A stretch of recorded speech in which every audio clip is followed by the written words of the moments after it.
Hai guys, jumpa lagi. Kali ini kita membahas bahasa Indonesia dan bahasa Melayu Malaysia. Kita tahu bahwa ada perbedaan mendasar proses pembentukan negara Indonesia dan Malaysia. Kemerdekaan Indonesia adalah hasil perjuangan dan tatanan negara pun dibuat sendiri oleh bangsa Indonesia. Adapun kemerdekaan Malaysia adalah hadiah Inggris. Tatanan negara pun dibuatkan oleh Inggris. Konstitusi Indonesia sejak awal menggunakan bahasa Indonesia. Bahkan seluruh tatanan hukum di Indonesia menggunakan bahasa Indonesia. Adapun di Malaysia, konstitusinya saja masih menggunakan bahasa Inggris. Sebagian undang-undang juga masih menggunakan bahasa Inggris. Jadi, walau sudah diterjemahkan ke bahasa Melayu, konstitusi yang sah di Malaysia adalah yang versi bahasa Inggris. Ada upaya untuk mengesahkan konstitusi versi bahasa Melayu, tapi tampaknya baru merupakan wacana. Ada video menarik mengenai hal itu. Yuk kita simak ya. Presiden berjasa Zamani Ibrahim melontarkan cadangan supaya pihak kerajaan mengangkat Perlembagaan Persekutuan Edisi Bahasa Melayu menggantikan edisi Bahasa Inggeris yang digunakan sejak sekian lama. Mengulas lanjut, Zamani berkata, negara sudah berpuluh tahun menggunakan Perlembagaan Persekutuan Edisi Bahasa Inggeris iaitu sejak mencapai kemerdekaan dan kerajaan berpeluang menggantikan dengan edisi Bahasa Melayu sebagai rujukan yang berautoriti melalui kekuatan majoriti 2/3 di Parlimen. Maka berjasa ingin menyarankan, gunakanlah kekuatan 2/3 di Parlimen itu untuk mengangkat Perlembagaan Persekutuan Edisi Bahasa Melayu, menggantikan Perlembagaan Persekutuan Edisi Bahasa Inggeris. Kerana selama ini, puluhan tahun sejak merdeka lagi, kita menggunakan Perlembagaan Persekutuan Edisi Bahasa Inggeris itu sebagai rujukan. Bila masanya lagi, kita ingin menggantikan Bahasa Inggeris kepada Bahasa Melayu. Maka inilah peluang kita. Silalah bawa Perlembagaan Persekutuan ini dalam Bahasa Melayu ini bawa ke Parlimen dan diluluskan oleh Parlimen 2/3 untuk dijadikan sebagai satu Perlembagaan Persekutuan yang berautoriti. Beliau berkata demikian menerusi satu hantaran video di Facebook baru-baru ini. Zamani turut berkata, tiada guna pihak kerajaan membangga diri dengan kekuatan majoriti 2/3 di Parlimen sekiranya kuasa itu tidak dimanfaatkan untuk memartabatkan bahasa Melayu. Ke apa guna kita berbangga dengan 2/3 di Parlimen, sebuah kerajaan perpaduan, tetapi kita tidak langsung bernafsu untuk mengangkat bahasa Melayu sebagai bahasa tonggak, bahasa perpaduan sehingga menjadikan Perlembagaan Persekutuan Edisi Bahasa Melayu itu sebagai suatu menjadi rujukan utama dan berautoriti di negara kita. Pada 7 Ogos lalu, Anwar berkata, kedudukan kerajaan ditentukan oleh ahli parlimen dan 2/3 daripada mereka ketika ini menyokong kerajaan persekutuan. Kenyataan Anwar itu turut disokong Timbalan Perdana Menteri Datuk Seri Ahmad Zahid Hamidi.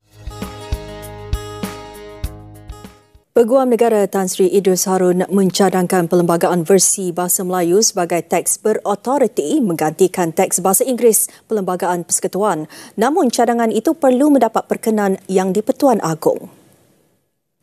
Beliau turut mencadangkan untuk mencetak semula Perlembagaan Persekutuan bagi memasukkan pindaan perlembagaan bersejarah yang digubal baru-baru ini. The AGC plans to reprint the Federal Constitution to incorporate the latest historic constitutional amendments.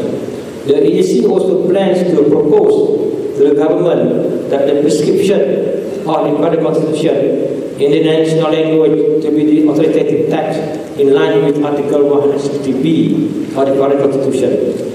Jelasnya, perkara 160B menyatakan jika perlembagaan telah diterjemahkan ke dalam bahasa kebangsaan, Yang di-Pertuan Agong boleh menetapkan teks bahasa Melayu itu sebagai berautoriti. Antara pindaan perlembagaan bersejarah yang digubal baru-baru ini membabitkan penurunan usia mengundi daripada 21 kepada 18 tahun.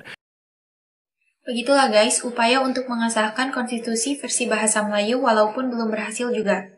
Kitab Undang-Undang Hukum Acara Pidana di Malaysia rupanya juga masih menggunakan bahasa Inggris. Sebagian rancangan undang-undang di Malaysia pun diajukan dalam bahasa Inggris. Hal itu terungkap dalam perdebatan di Parlemen Malaysia tahun lalu. Yuk kita simak videonya ya. Tuan Speaker, saya percaya bahawa dengan izin bagi CPC, Kanun Acara Jenayah, juga dengan Penal Code, authoritative text-nya adalah dalam bahasa Inggeris. Itu sebabnya kami membawa perkara ini dalam bahasa Inggeris. Tak ada apa-apa muslihat atau tujuan lain. Let me make that very clear. Dan saya percaya Timbalan Menteri undang-undang sebelum saya juga membawa undang-undang ini dalam bahasa Inggeris. Yang berhormat lain. Saya pohon Tuan Yang Di-Pertua agar Masjid Tanah, dia dulu timbalan menteri dan menteri di sebelahnya, bangun sekarang dan mengesahkan bahawa pada masa dia bawa undang-undang ini ke Dewan juga dalam bahasa Inggeris. Please, can you confirm that? RUU ini dibawa pada masa kerajaan PN. Of course kita telah pun membuat beberapa pindaan dan kami membawa semula sekarang. Dan saya percaya bahawa timbalan menteri undang-undang pada masa itu yang membawa RUU ini telah pun membawa perkara yang sama dalam bahasa Inggeris. Dia membawa dalam bahasa Inggeris sebab dia tahu bahawa penal code dan kanun acara jenayah authoritative text-nya adalah dalam bahasa Inggeris. Kenapa isu yang dibangkit sekarang oleh Kota Baru? He knows this, he's a lawyer. Apa nak bawa perkara Kota kecil Baru macam cuba. ini adalah dalam pengetahuan Kota Baru sebagai seorang peguam bahawa authoritative text bagi penal code dan juga kanun acara jenayah adalah dalam bahasa Inggeris. Dia tahu, he knows this. Tapi dia mau bawa perkara ini ke Dewan ni buat apa? Apa tujuannya? Kedua, saya nak Masjid Tanah yang bersebelahan Kota Baru. They can speak to each other now. I'm sure you can hear her. Saya nak Masjid Tanah sekarang mengesahkan pada masa kerajaan dulu bila dia merupakan timbalan menteri undang-undang bahawa dia membawa perkara yang sama, RUU yang sama dalam bahasa Inggeris. Bolehkah saya dapat pengesahan itu? Itu akan menunjukkan bahawa diorang tahu bahawa as I said earlier, authoritative text ini memang dalam the English, bahasa Inggeris. So mungkin Masjid Tanah boleh membagi pencerahan. Terima kasih. Dan ramai lagi dalam Dewan ini.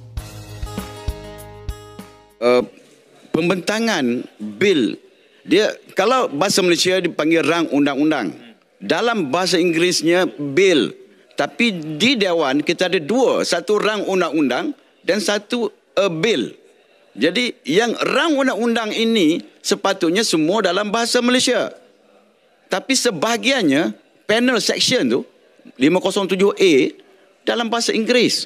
Tapi huraiannya dalam bahasa Malaysia. Itu yang masalah yang berlaku. Kalau apa keterangan oleh timbalan menteri halal undang-undang tadi disebut, dia kata mana penggunaan boleh digunakan bahasa Inggeris. Itu bukan persoalan dia. Persoalannya kenapa bil dalam versi bahasa Malaysia tidak sepenuhnya dalam bahasa Malaysia. Itu yang persoalan yang timbul. Jadi saya cuba pertahankan perkara itu dan dihalau keluar untuk 3 hari. Bila 4 usul, 4 rang undang-undang yang dibentang hari ini, 2 dalam versi bahasa Melayu dan juga bahasa Inggeris. Kenapa lagi 2 hanya bahasa Inggeris? Ini yang kita pertikaikan. Sebab undang-undang ini melibatkan rakyat. Bukan semua rakyat yang faham bahasa Inggeris. Jadi ini kita tak nak berlaku satu intimidate ataupun discriminate kepada rakyat negara kita. Saya rasa satu perjuangan, satu pengorbanan yang besar oleh Yang Berhormat Besut. Dia diambil tindakan kerana mempertahankan bahasa Melayu yang menjadi majoriti bangsa Melayu yang ada dalam negara ini sebagai bangsa yang dominan. Begitulah guys perdebatan penggunaan bahasa Inggris dalam rancangan undang-undang. Pihak oposisi mempersoalkan masalah itu, tapi rupanya ketika berkuasa mereka juga melakukan hal yang sama. Hal itu terjadi karena kalaupun undang-undang itu nanti disahkan, pada akhirnya versi bahasa Inggris yang diakui atau dianggap sah. Terima kasih sudah menonton sajian kami, sampai jumpa lagi.